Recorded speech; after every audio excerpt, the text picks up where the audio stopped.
Hello, I'm Mercy, and this is MR Media. Today, our guest speaker is Byrone Oginga. Byrone was one of the aspirants who took part in the 2022 elections. Let's hear more from him. My name is Byrone Oginga, one of the youngest in the country who vied for governorship, particularly in Migori County, under LDP ticket. So right now politics is over. We want to see how the elected leaders, the governor, the senator, the women rep, to the MCAs, how they are going to carry the county agenda forward, because we want a progressive county that is vibrant on development, on agriculture, and all sectors that touches development. What inspired you to go into politics?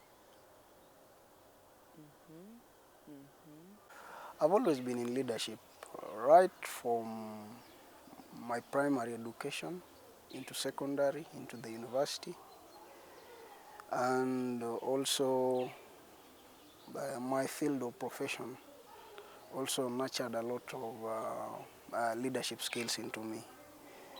But when I categorically come to the position of governor, that was the heaviest burden I think I could carry at that particular time. But now it is behind me, and I'm focusing on another bigger thing. Yes. People join politics for different reasons, be it employment, be it they want to be wealthy. Now, what was your objective into joining politics? Yes. Leadership it doesn't really take much. We replace fear with courage, we replace fear with determination, and we also replace fear with the priorities, because if I will go into it a bit to a small extent, leadership is about taking responsibility at personal level and at the communal level. So you provide a projection to others who are behind you, or even to those who are ahead of you. You tell them, okay, fine, you've been here, but I think this is another direction we can follow, or if at all I have to follow you, this is the alternative I'm coming with on board. So you don't just become a puppet of leadership, but you participate actively into leadership. Yeah. So what are some of the stereotypes that you faced during your campaigns, now that we had some of the seasoned politicians who are also vying for the same seat? Stereotypes, there is a lot of societal perceptions that a young person with a big title is more of a nightmare. Like me, there are places I went during campaigns that people tell me, how can you go for such a big role? Why will you not start with an MCA? But at the end of the day, a living human being who has a goal, you have to break some of these things. You break it from the aspect of doing. You don't break the aspect from theory or saying.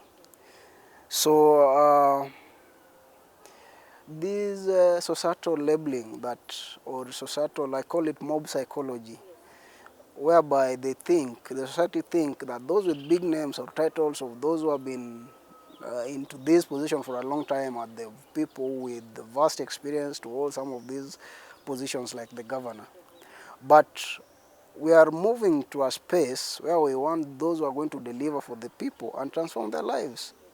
Regardless of how many times you've vied for the position or how long you've stayed within government, we want to now put scorecards,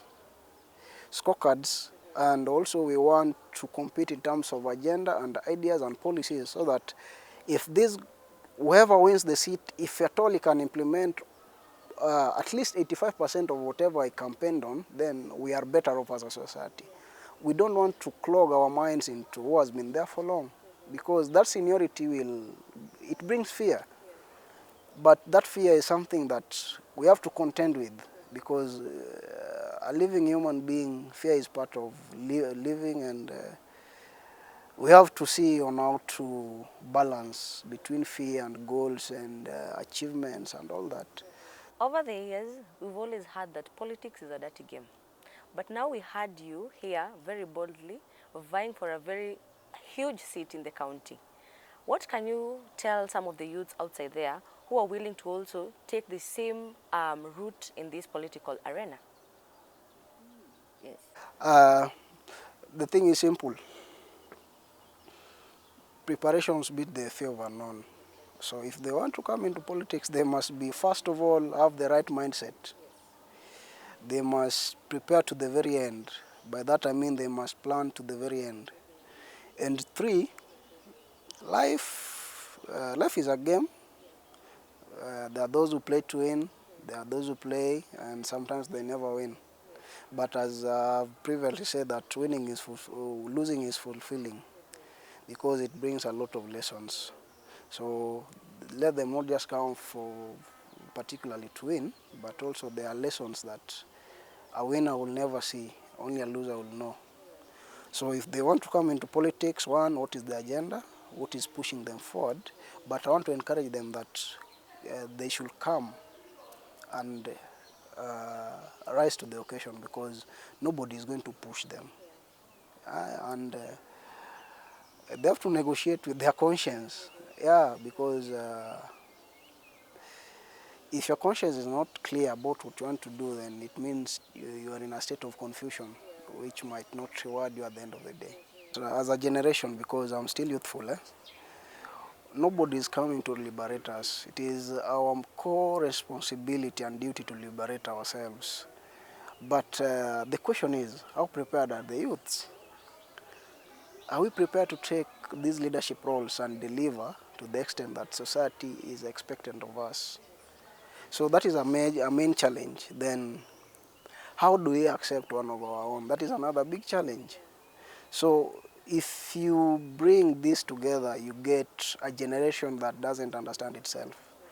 But I think as we get along, we'll get to understand each other and take this leadership role, because it is a common say, but when you go into its particularity, it is a different thing, that leadership is left with the youths.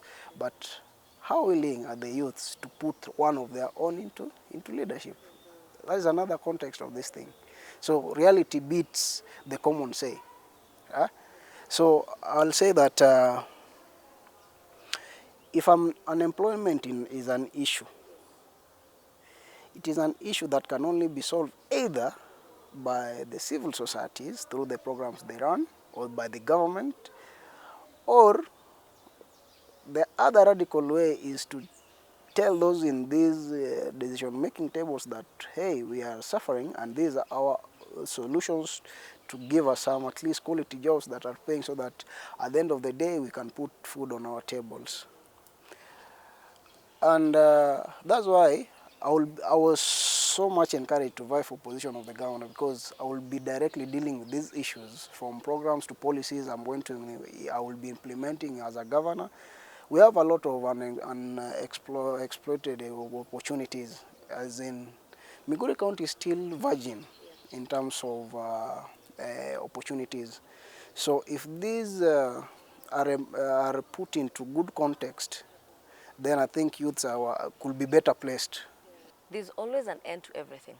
The political season is now over, and we have like 5 more years again to come, so that we can also again come back to the elections. What are some of the plans that you have from now to that period? Immediately, my next goal is to go for County Assembly Speaker, which is next week. I know it is not an easy task, but it is doable. I come from a school of thought that whatever you want, you ask for it. So what matters is how you ask for that thing. So I'm going to ask for the Assembly Speaker. And beyond that, I will also want to partner with the local CBOs and civil society, so that we can also hold the government of the day accountable. But there's a lot of expectation around, and I want to see if the campaign agendas are into place, and if they're not, whoever is holding the office should be preparing again to hand over to me soon enough. Because time is already it is moving, yeah. And lastly, I think power and leadership and governance, there are things that you move with them. politics is over, so we are into phase of governance, leadership, administration. So the best I can do as somebody who vied is to move with every phase to its last. There's a season for everything, says the Bible. So we are in another new season that we also consolidate. If you are a strong person, you consolidate. And also, this is also the time that I will visit places I never went to during campaigns to know one or two, and also, you know, it is not only those who are elected who should get in touch with the people. You should, as a good leader, should always be there, even if you are not given an elective position. It gives you a touch with the people so that you also understand some of the difficulties people are going through in various parts of the county. So I'll prioritize at least making impromptu visits, and also there's nothing fulfilling like just sharing with people. Given a chance, besides politics, what else would you like to do um, that really motivates you just the way politics does? Yes. Like hobbies, I like sports.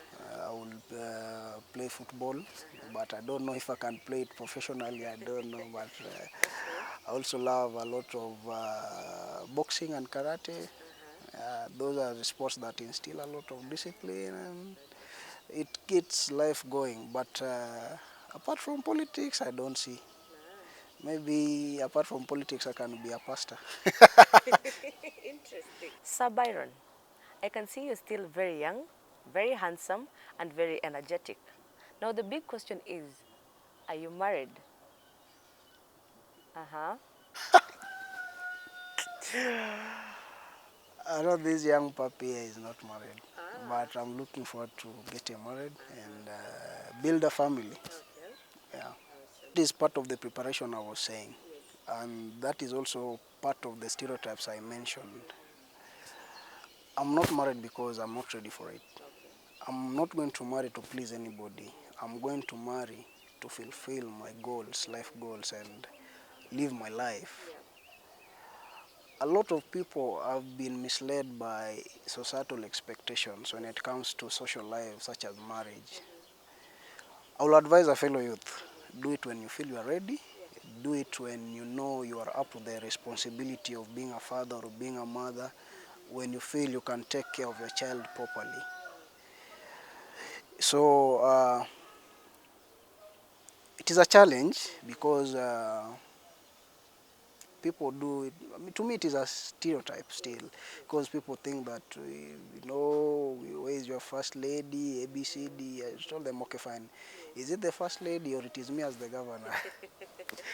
It's so simple. The answer is obvious. It is me as the governor. But well, I think to everything there's a time that it actualizes itself. So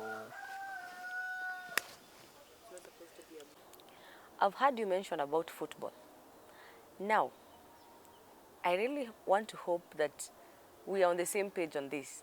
Which is your favorite EPL team? Manchester. Thank you so much. Thank you very much. Oh, Manchester United, to be precise. United fan. Awesome, nice. Thank you so much. I'll have a cup of tea on that.